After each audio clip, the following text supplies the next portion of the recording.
Hey guys, welcome to my vlog. Selamat datang di vlog pertamaku. Kenalin dulu, aku Jans Ambarita. Dan di video ini, aku akan bercerita tentang hobi baruku di tengah pandemi ini.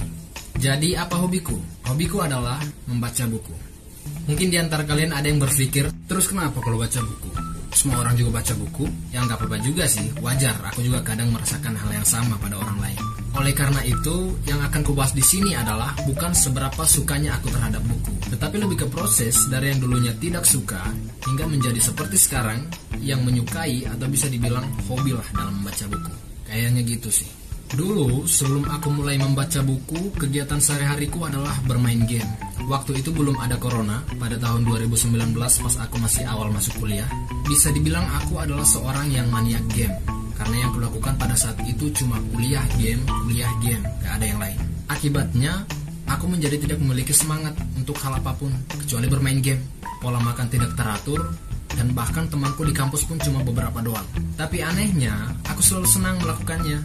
Di dalam diriku semacam ada balas dendam gitu. Karena pada saat SMA dulu, aku cuma punya waktu untuk bermain game, itu pada saat jam istirahat di sekolah, dan pada malam hari, ketika semua orang di rumahku sudah tidur. Kalau enggak ya aku mana dikasih izin untuk bermain game. Itu sebabnya aku rela menghabiskan waktuku hanya untuk bermain game dan melihat seberapa lama aku bisa sesenang itu saat bermain game. Sampai akhirnya aku tiba di sebuah keadaan di mana semua orang diharuskan untuk tidak meninggalkan rumah. Hampir semua kegiatan seperti bekerja dan bahkan beribadah itu dianjurkan untuk tetap dilakukan dari rumah. Awalnya aku ya fine-fine aja karena tanpa diminta pun aku akan dengan senang hati menghabiskan seluruh waktuku berdiam diri di kosanku waktu itu. Dan ternyata aku salah. Ketika aku sudah bosan dengan kegiatanku waktu itu, aku mencoba melihat ke dunia luar. Dan di pikiranku tiba-tiba muncul semacam pertanyaan kayak, Oke, selama ini kamu udah ngikutin apa yang kamu mau. Lalu apa yang kamu dapat? Apakah sekarang aku jadi pro player? No. Di PUBG pun aku cuma sampai peringkat S untuk setiap seasonnya. Apakah aku dapat teman dari sana? Enggak juga. Karena mereka yang bermain bersamaku pun punya kehidupan mereka masing-masing. Tidak seperti aku yang betul-betul memberikan hampir seluruh waktuku untuk bermain game gak jelas. Dan aku melihat buku ini. Ini adalah salah satu buku yang kubeli pas masih awal kuliah dulu. Dan jujur memang belum pernah aku baca. Waktu itu beli cuma ngikut teman aja.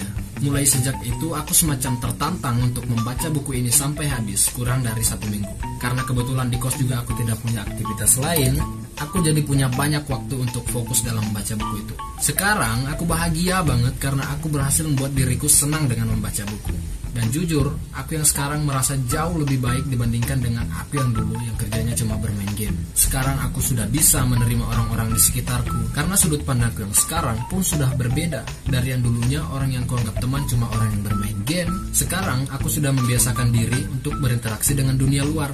Dunia yang benar-benar menjadi tempatku hidup dan bertumbuh. Kalau diingat-ingat ya, terkadang aku suka marah pada diriku sendiri.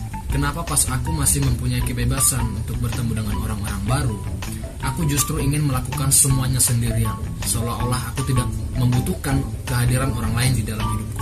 Tetapi ya itulah hidup. Terkadang kita tidak akan tahu kesalahan yang sedang kita perbuat sampai akhirnya kita kehilangan sesuatu yang sangat berharga untuk kita. Pas dulu keadaan belum separah sekarang, pasti tidak terpikirkan oleh kita bahwa akan ada virus yang akan menyerang hampir seluruh wilayah di dunia ini. Namun ketika saatnya sudah tiba, kita terlena dengan segala keasikan kita, dan akibatnya kita menjadi tidak siap untuk segala kemungkinan buruk yang akan terjadi.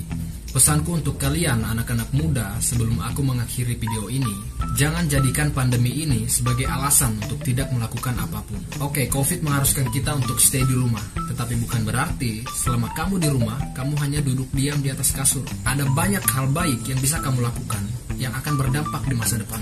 Jangan malas, tetaplah bergerak.